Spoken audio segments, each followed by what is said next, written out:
All right. Well, it's my pleasure. I'm Todd Costantini, trauma surgeon from the University of Minnesota. It's my pleasure to introduce our next speaker, Dr. Andrés Rubiano. Dr. Rubiano is a professor of neurosciences and neurosurgery at El Bosque University in Colombia. He serves on multiple leadership positions in international neurology and neurosurgery. I think for those of you at the meeting last year will remember his fantastic talk talking about adaptive clinical guidance and how to consider not only the correct clinical treatment, but also to consider resources that are available for the providers in those settings. We look forward to his talk today, Dr. Rubiano.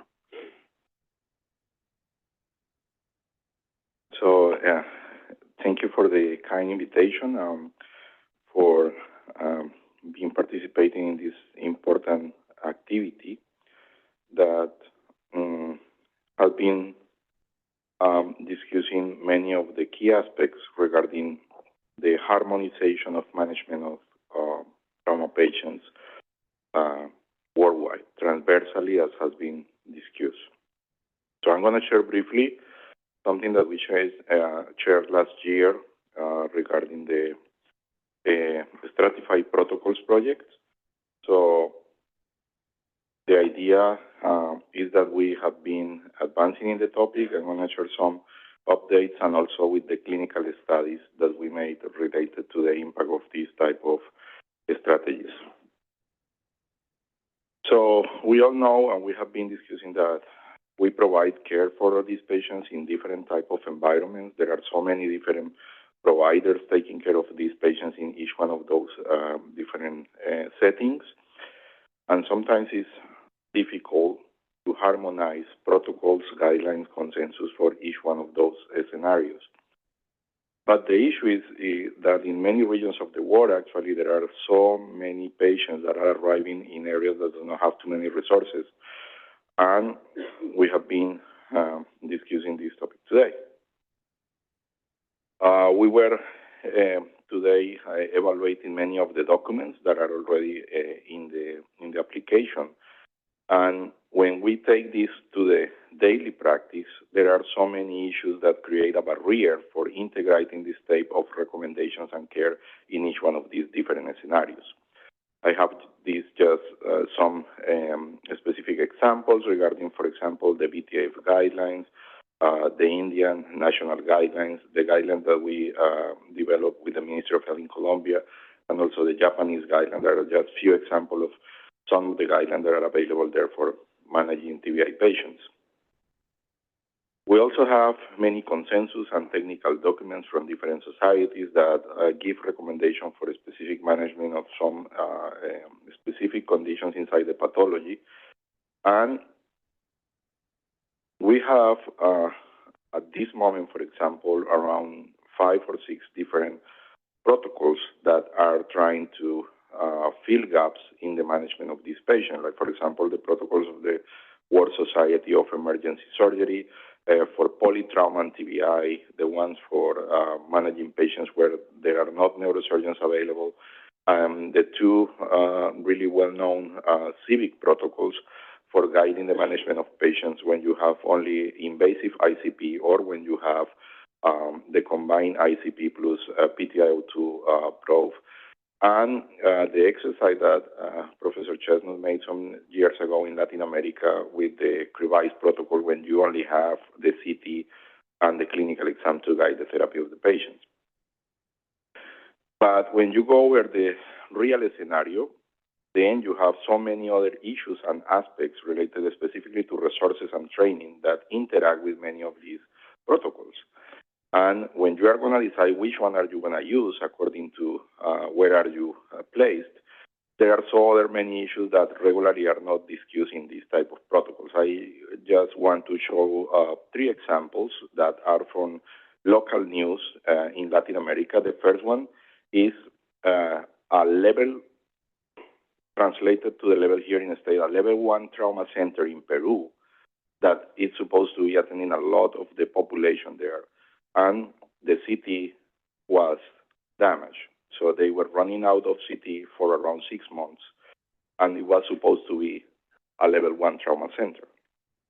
So the other one is another news from Colombia, where there is a huge hospital that have an important burden of trauma care, where 90% of the ICU beds were totally occupied by other kind of patients. So you don't have availability for a severe trauma case to arrive in an ICU bed there in that hospital that is supposed to have a lot of ICU beds. And the other one is a news from Central America because there were some issues regarding the availability of neurosurgeons in a capital city. And when you say, okay, this is a center that needs to bring all the care for the patients, but there are not neurosurgeons there. So all these situations happens in real scenarios, and when you try to bring many of these protocols, consensus, and guidelines to put in there and establish there and say, okay, this is how you are going to manage patients, these issues affect the management of the patients. And the question is, okay, if you have these issues, how are you going to advance? Because the protocol just stopped, or the guideline just stopped because something is happening that does not allow to move ahead with the recommendations. So it's clear that one size does not fit all. And maybe a possibility is that what if we have several options just in one process? So with this idea, we developed the exercise that have been presented and was presented in the last meeting. When we bring together many of the different associations that works in the trajectory of managing these patients, like starting from the pre-hospital care, moving to the emergency care, moving then to the ICU, and then to surgical care. And we put all these people together and say, okay, let's try to do something together and bring the best pathway of care for patients in all the different possible scenarios, starting from areas that do not have the resources, moving to areas that have all the resources. So we come with this exercise, and was very successful because there's people with a lot of experience working in these different type of scenarios from the different perspectives, and we integrate these options where you have areas that can have protocols for very basic resources at the pre-hospital level or at the ER level or at the ICU level, moving up to more resources areas. So we bring some sort of associated algorithms guided by a color code that will allow you to understand very easy which one are the basic interventions, which one are something intermediate, and which one are the most advanced according to the level of resources. But this was linked. I think the most useful part was to integrate that into the very specific written protocols, because what happened was that in many of these centers, the government really request a written protocol and say, okay, show me your written protocol for accreditation or for habilitation. And in many of these areas, what they do is that they look in internet, took whatever protocol they saw there, and they adapt, just change the logo of the institution for that. And when you take that to the real world, it didn't work because it was something that was downloaded from internet just to accomplish what the government was requesting. So this exercise comes with a set of 10 different protocols that you can organize according to what resources do you have. And they describe very easy which are the basic interventions, the advanced ones, and you can adopt that according to your resources. Was also bringing with some specific standardization of, for example, interpretation of CT where it's available, or some sort of integration of recommendation for a standardization of initial management at the emergency room, using, for example, the trauma care checklist of WHO. That was a very great exercise trying to minimize interventions that really require to be present in the emergency room. So when we finish the exercise and we publish that, we start thinking, okay, but we really need to measure the real impact of this. So we move to a pilot project in order to take different centers in the country and start doing an exercise for evaluating before and after implementation of the protocols. So we start the quasi-experimental study with pre- and post-intervention analysis in 3 different regions, one in the very remote Amazonian region of Colombia in the jungle, another one in the Andean mountain area, and another one in an intermediate city, evaluating how they adopt these protocols, how they can use it, and if they change something in the management of the patient. There is a lot of data. We are finishing the analysis of the data, and especially evaluating the difference between the centers according to the level of adherence to the protocols. I am going to share only this slide when you can see the pre and post variation, not only in the adherence to the protocols, but also in the organization of the resources. This was very helpful because at some point when you standardize and try to organize that, many resources were available in some centers, but was never used because they don't consider it important for being used in the previous protocols that they have. So this allow better organization of the resources. It also allow to organize key steps in the management of these patients. And what we have from now is that the general in-hospital mortality reduction before and after was 42 decreased to 29. And this is totally dependent of the adherence. So as you reduce the adherence to the protocols, mortality increase. So hopefully we can have soon the final analysis with all these subgroup analysis that I mentioned. What we have been advancing is we updated the protocols in 2024, especially because now there is availability of many non-invasive systems that can be used in the emergency department in order to triage better the patients and also to evaluate ICP in systems that does not have invasive systems. And also because at the country arrived the biomarkers, so we include also the biomarkers as interventions for diagnostic in areas that have availability of it. And these are the new organization of the protocols, following a more structured pathway according to each one of the levels of intervention, also coded by colors for basic interventions, advanced and intermediate one. These are just some of the examples of how we are moving to the new algorithms. This is, for example, OR management in centers with neurosurgeons without ICU availability, and also what do you do if you have a patient that is operated but didn't have ICU available, so you need to manage that in the recovery room. So some specific recommendations for those. After being participating in the last meeting, we were in conversations with Lacey and her team, and we continue moving with the project in the Latin American region, and we repeat the same exercise in Peru with the possibility of integrating many of the different persons and societies. We participated with the Peruvian Association of Neurosurgeons, the Peruvian Association of Intensive Care, and the Peruvian Association of Emergency Medicine. In Peru, there is not like a pre-hospital association, but we invite people that was actually working in ambulance and even some helicopters in some areas. It was really interesting because the idea was not to take what we did in Colombia and just put in there for adoption, just that they start using the same strategy, their own set of protocols. And what's pretty interesting because, for example, in Colombia, we have just 4 levels of hospitals, and we have the most basic one that is called the level 1 hospital, opposite to what is here. But in Peru, for example, the most basic facility is subdivided according to government organization in 5 other facilities. So they have 5 different types of very basic level of facilities, moving from emergency rooms that only are open from working hours, from 7 a.m. to 7 p.m., and then they are closed, up to basic facilities that brings 24 hours care. So every country have their own situations, their own conditions, and when they come together and try to organize that, is really interesting.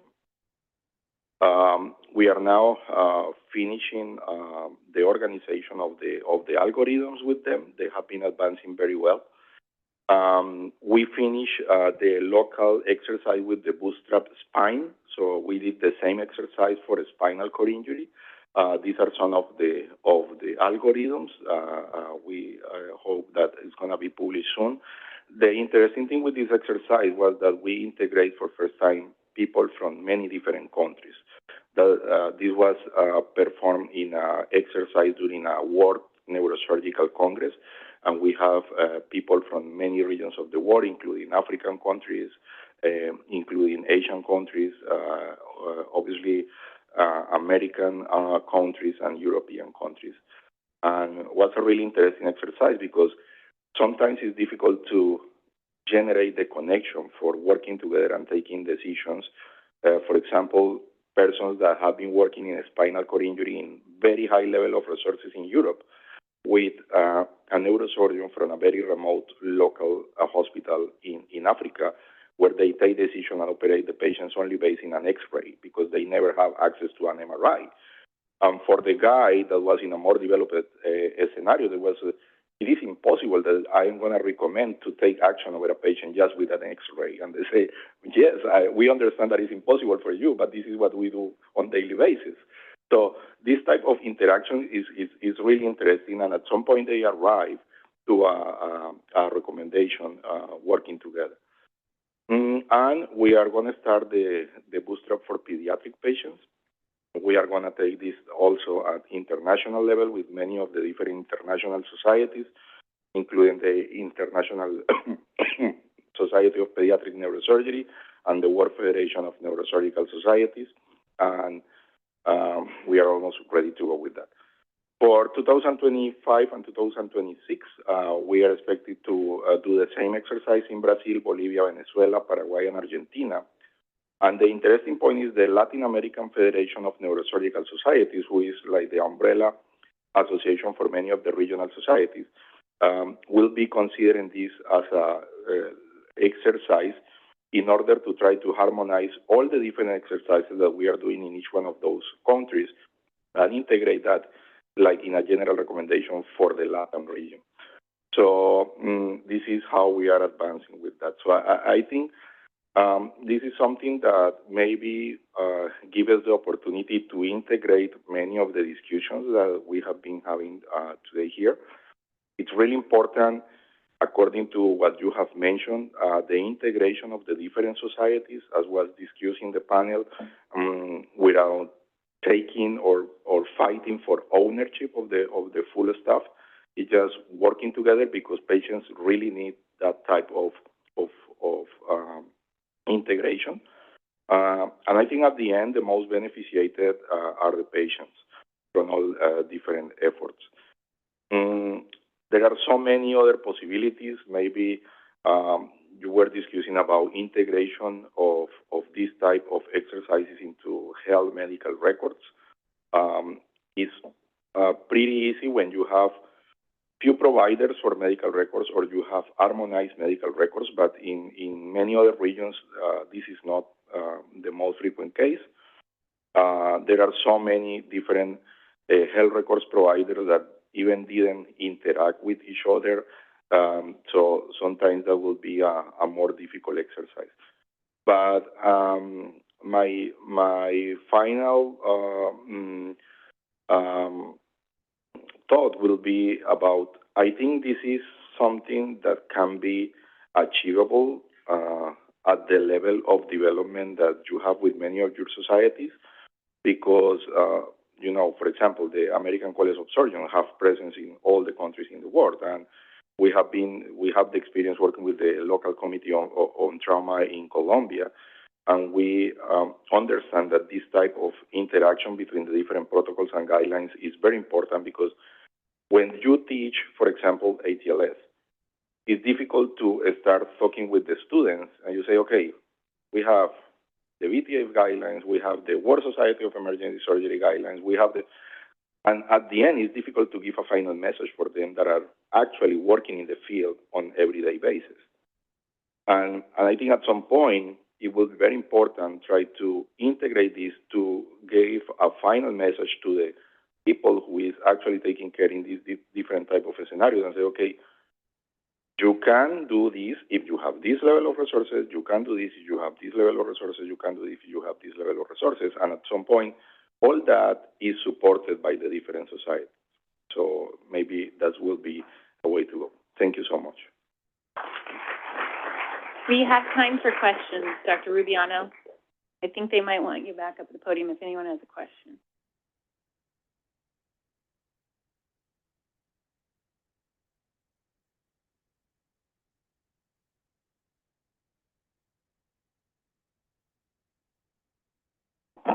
Hi, thanks so much, LJ Punch from St. Louis.